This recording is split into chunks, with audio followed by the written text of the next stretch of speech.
শুনছেন কহ গল্প। আজ শুনবেন শীর্ষেন্দু মুখোপাধ্যায়ের ছোট গল্প পোকা। রিক্তা ধীরে ধীরে উঠে দাঁড়ালো। অন্তহীন ক্লান্তি, হৃত সর্বস্বের মতো অবসাদ। বিকেল 5টা বাজে। তার কাজ শেষ হয়েছে। হল ঘরের বিভিন্ন প্রান্ত থেকে উঠে দাঁড়িয়েছে আরো কয়েকজন ক্লান্ত মানুষ। তাদেরও ছুটি হয়েছে। এবার তারাও বাড়ি যাবে। প্রত্যেকের মাথার পেছনে একটা করে উড়ন্ত পোকা। কেউ কারো সঙ্গে কথা বলল না, তাকালো না পর্যন্ত। বিষণ্ণ উদাস মুখে তারা দরজার সামনে এসে দাঁড়ালো সারিবদ্ধভাবে, নিশ্চুপ। টাইম লক লাগানো দরজা ধীরে সরে গেল। তারপর চলন্ত করিডর, 200 মিটার দূরত্বে একটা স্থির প্ল্যাটফর্ম। নিঃশব্দে নেমে পড়ল সবাই। সামনেই এসকালেটর। ক্লান্ত কয়েকজন মানুষ আগু পিছু সিঁড়িতে দাঁড়িয়ে পড়ল। তাদের মাথার পেছনে 2 ফুট দূরত্বে সেই পোকা দেখছে, জরিপ করছে। 200 মিটার উচ্চতায় মুক্তি, খোলা আকাশের নিচে পৃথিবী, চারদিকে গাছপালা। প্রথম শীতের হিমেল বাতাস বইছে, অন্ধকার নামছে মিহি ঝোড়োখার মতো। পোকাগুলো কখনো শব্দ করে না, শুধু পিছু নেয়, শুধু চেয়ে থাকে, শুধু জরিপ করে। কখনো একা হতে পারে না রিক্তা, কখনো নিশ্চিন্ত হতে পারে না। সারাক্ষণ ওই পোকা তাকে দেখছে আর দেখছে। তার প্রতিটি পদক্ষেপ, নড়াচড়া, তার হার্টবিট, রক্তচাপ, সবকিছুর খবর পাঠাচ্ছে একটি স্টোর হাউসে। 24 ঘন্টার মনিটরিং। সে শুনেছে সূক্ষ্মাতি সূক্ষ্ম কলকবজায় তৈরি এসব পোকারা মানুষের ইচ্ছাশক্তি, ক্ষুদ্র পিপাসা এবং এমনকি ঘুমের মধ্যে দেখা স্বপ্ন অবধি টের পায়। টের পায় বিষণ্ণতা, আনন্দ, উদ্দীপনা। মাথার পেছনে সবসময় উঠছে, অনুসরণ করছে। এক পলকের জন্যেও তাকে এড়ানোর জো নেই। বাইরে গাছপালার ভেতর দিয়ে সরু একটা রাস্তা জঙ্গলের ভেতর দিয়ে চলে গেছে। এই রাস্তায় কোনো লোক চলাচল নেই, কোনো গাড়ি চলে না। আলো নেই, পথ ঢেকে যাচ্ছে ঘাসে, আগাছায়। রিক্তা বাঁদিকে মস্ত গ্যারেজে ঢুকলো। ভেতরে ঢুকবার দরকার নেই। দরজার মুখেই একটা প্যানেল, তাতে নম্বরের চাবি। সবাই সার দিয়ে দাঁড়িয়ে নিজের নিজের কোড নম্বর স্পর্শ করে বেরিয়ে যাচ্ছে। আরেকটা দরজা দিয়ে গ্যারেজ থেকে বেরিয়ে আসছে গাড়ি, আপনা থেকেই। রিক্তার গাড়িটা আর সকলের মতোই ছোট, পলকা। গাড়ি চালানোর দরকার হয় না। কোড টিপলেই ছোট গাড়িটা টুক করে উপরে উঠে গন্তব্যের দিকে ভোঁ করে উড়ে যায়। শব্দ নেই, কাঁপুনি নেই, অন্ধকার শূন্য ভেদ করে রিক্তার গাড়ি যখন ছুটছে তখনও বড় অবসাদ আচ্ছন্ন করে আছে তাকে। সে একবার পিছু ফিরে পোকাটাকে দেখল। 2 ফুট দূরত্বে পোকাটা স্থির হয়ে আছে, দেখছে, জরিপ করছে। আশেপাশে তার মতো আরো অনেক গাড়ি বিভিন্ন দিকে উড়ে যাচ্ছে। এসব গাড়িতে কোনো জ্বালানি নেই। আছে খুব ছোট পরমাণু ইঞ্জিন, আছে আশ্চর্য বুয়েন্সি স্ট্যাবিলাইজার, আছে অতি ক্ষুদ্র কম্পিউটার, আছে অত্যাধুনিক যন্ত্র মস্তিষ্ক, আছে শীততাপ নিয়ন্ত্রণ, আছে মিউজিক সিস্টেম, টেলিফোন, টিভি এবং অতি আরামদায়ক আসন। এই গাড়ি কখনো দুর্ঘটনায় পড়বে না, এর যন্ত্র কখনো খারাপ হয় না, আর পরস্পরকে কখনো ধাক্কা মারে না গাড়িরা। বিনীতভাবে কাটিয়ে যায় এ ওকে, ও একে।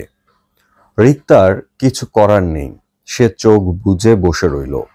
রিক্তা তার বাঁ হাঁটুর কাছে একটা সুরসুরি টের পাচ্ছিল। চোখ চেয়ে যা দেখলো তা আতঙ্কিত হওয়ার পক্ষে যথেষ্ট। একটা কাকড়া বিছে হাঁটুর উপর উঠে এসেছে পাতলুন বেয়ে। রিক্তা সব হয়ে চেয়েছিল এই ঘটনা আগে কখনো ঘটেনি।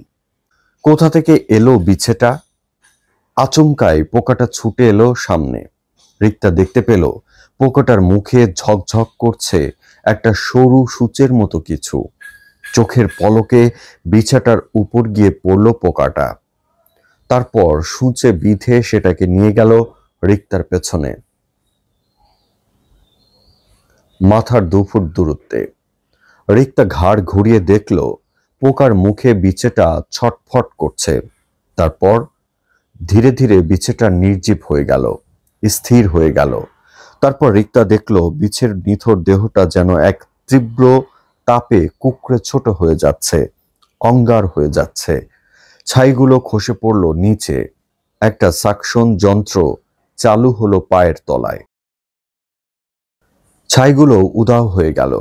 ঘটনাটার আর কোনো চিহ্ন রইল না। রিক্তা চোখ মেলে বসে রইল। জঙ্গলের উপর দিয়ে গাড়িটা উড়ে যাচ্ছে।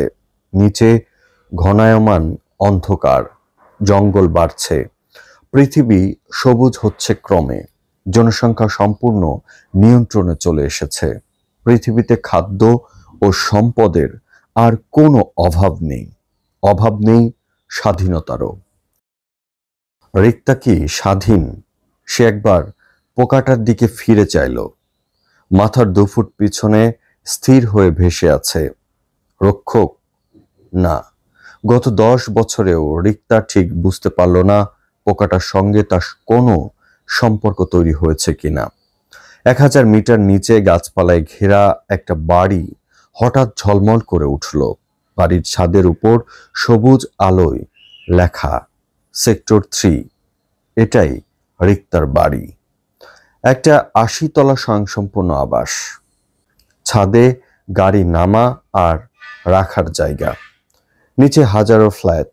নিচের তলায় বাজার, হাসপাতাল, পোস্ট অফিস, সুইমিং পুল ইত্যাদি।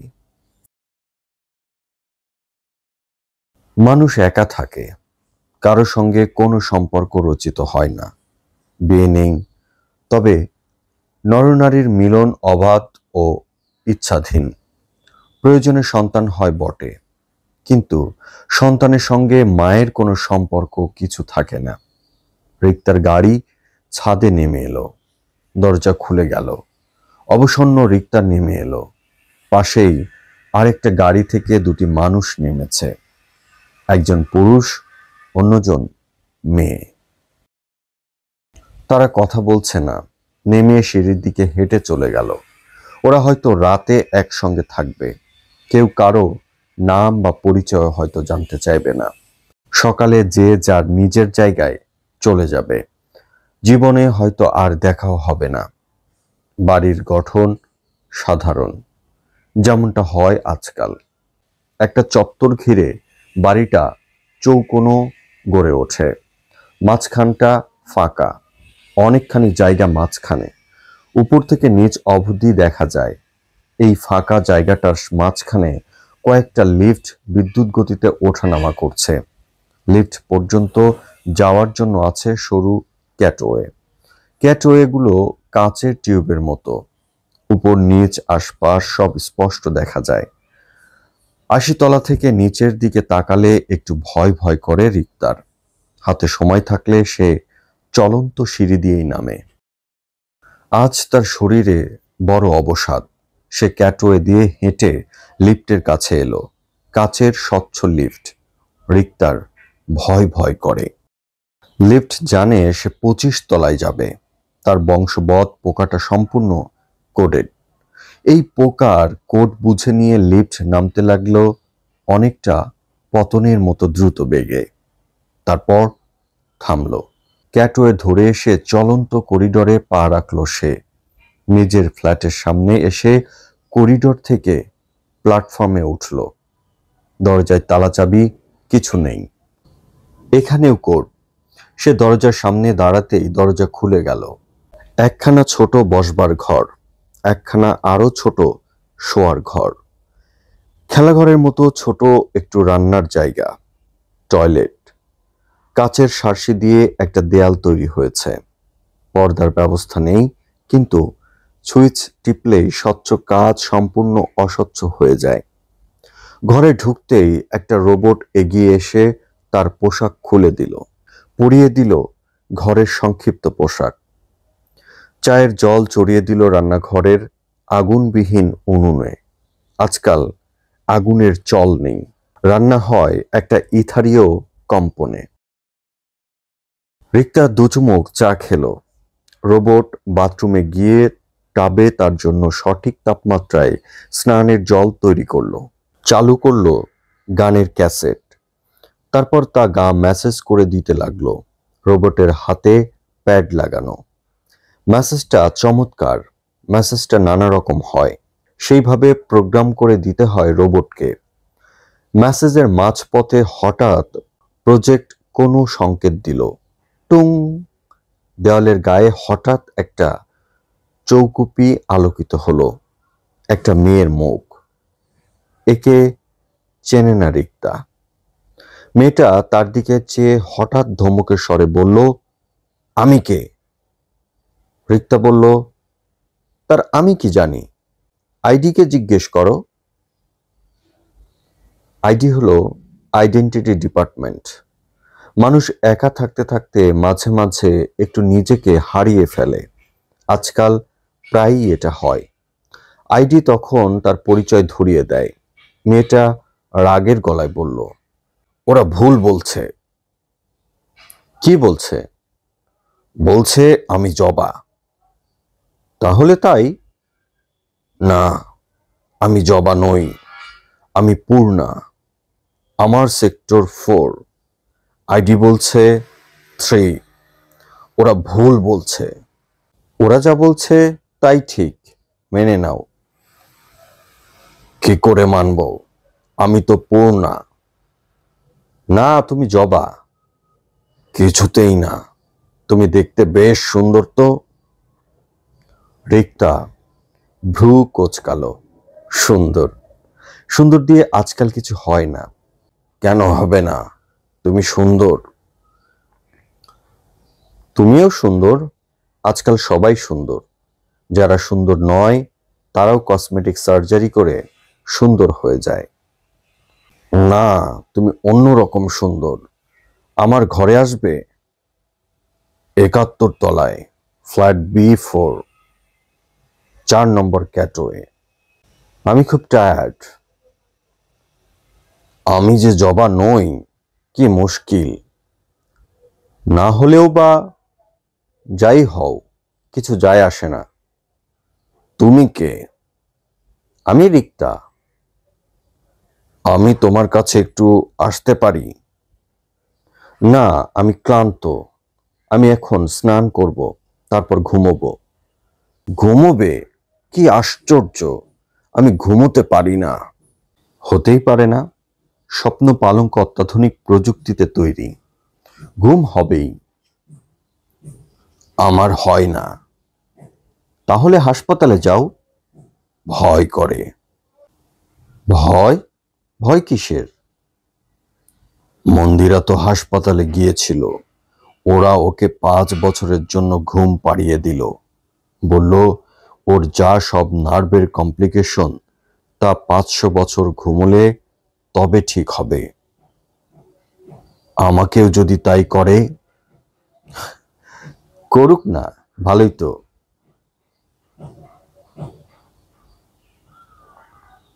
আমি অতদিন ঘুমোতে চাই না।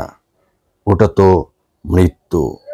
500 বছর পর কি আমার মনে থাকবে আমি কে? তোমার তো এখনই মনে নেই তুমি কে।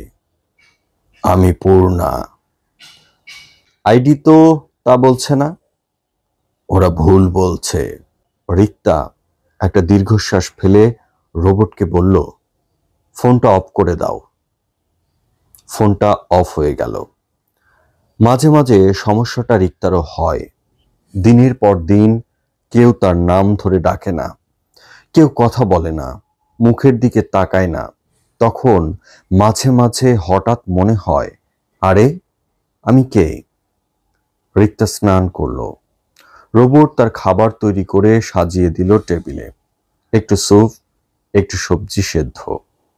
খাওয়ার পর রিক্তা তার স্বপ্ন পালঙ্কে শুয়ে পড়ল। ঘুমের আগে দেখে নিল পোকাটা তার বক্ষতালুর ঠিক 2 ফুট পেছনে ভেসে আছে। স্বপ্ন পালঙ্ক এক আশ্চর্য প্রযুক্তির ফল। এই পালঙ্কে শুলেই একটা মৃদু কম্পন, শব্দ, সুর ও আবেশ মানুষকে আচ্ছন্ন আর শিথিল করে দেয়। তবু মেয়েটার ঘুম আসছে না কেন? রিক্তা ঘুমিয়ে অনেকক্ষণ ধরে একটা স্বপ্ন দেখল। পৃথিবীতে কেউ নেই, সে একা বেঁচে আছে, একদম একা। সে একটা নদীর ধারে মৃদু পায়চারি করছে। তার মাথার পেছনে পোকাটা দেখছে, জরিপ করছে।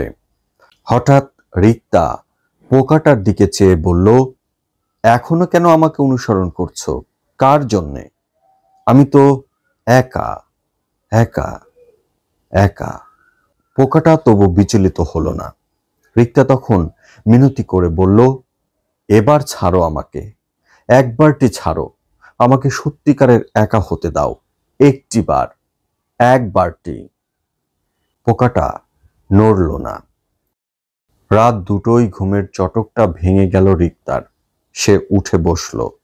রোবট এগিয়ে এলো সঙ্গে সঙ্গে। রিক্তা বলল, শোনো, জবা নামে মেয়েটিকে ট্র্যাক করো, আমাকে ওর ঘরে প্রজেক্ট করো। দেওয়ালের ছবি ভেসে উঠল। জবা চুপ করে একটা চেয়ারে বসে আছে। জবা, এই জবা। আমি পূর্ণা। আমি তোমার ঘরে একটু আসতে পারি? এসো, আমার খুব অদ্ভুত লাগছে। আমি কি নতুন? জবা এবং পূর্ণা। জবার ঘরে পৌঁছতে বেশি সময় লাগলো না তার। অবিকল তারই মতো একটা ফ্ল্যাটে থাকে জবা। সবকিছুই একরকম। দরজা খুলে দিল রোবট, কারণ এই দরজা তো রিক্তার কোডে খুলবে না। আমি রিক্তা, তুমি খুব সুন্দর। তোমার ঘুম আসছে না? না, আজ ঘুম আসছে না। আজ আমার আইডেন্টিটির প্রবলেম হচ্ছে। জানো, আমি পোকাটাকে মেরে ফেলেছি। রিক্তা স্তম্ভিত হয়ে বলল, মেরে ফেলেছ?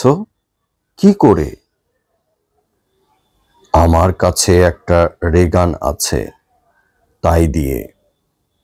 ও মা, কেন মারলে? আমাকে একটু একা হতে দেয় না যে। সর্বনাশ, এর শাস্তি কি জানো? জানি, ওরা আমাকে বদলে দেবে তো। দেখ না, আমার আর এরকম থাকতে ভালো লাগছে না। ওরা তোমাকে half mechanical half human form দিয়ে পাঠাবে কায়িক শ্রমের জায়গায়। সেখানে অবিশ্রান্ত কাজ আর কাজ। জানি, তাও ভালো। রিক্তা হঠাৎ চুপ করে গেল। তার সব কথা ও প্রতিক্রিয়া রেকর্ড হয়ে যাচ্ছে। কাজটা ভালো হচ্ছে না। সে হঠাৎ বলল, তোমার অস্ত্রটা কোথায়? ওই যে টেবিলে পড়ে আছে। রিক্তা হঠাৎ কিছু না ভেবে চিনতে অস্ত্রটা তুলে নিল হাতে। তারপর ঘুরে হঠাৎ ট্রিগার টিপে দিল। একটা ঝলকানি, নীলচে বিদ্যুৎ। পর মুহূর্তেই পোকাটা যেন বিস্ফোরিত হয়ে গেল। রিক্তা অবাক হয়ে দেখল, আর নেই, কোথাও নেই। 10 বছর ধরে ছিল, এখন নেই। রিক্তা জবার দিকে চেয়ে হঠাৎ একটু হাসল। জবাও হাসল। তারপর দুজনেই বহু বহু বছর পর খুব হাসতে লাগলো, ভীষণ ভাবে।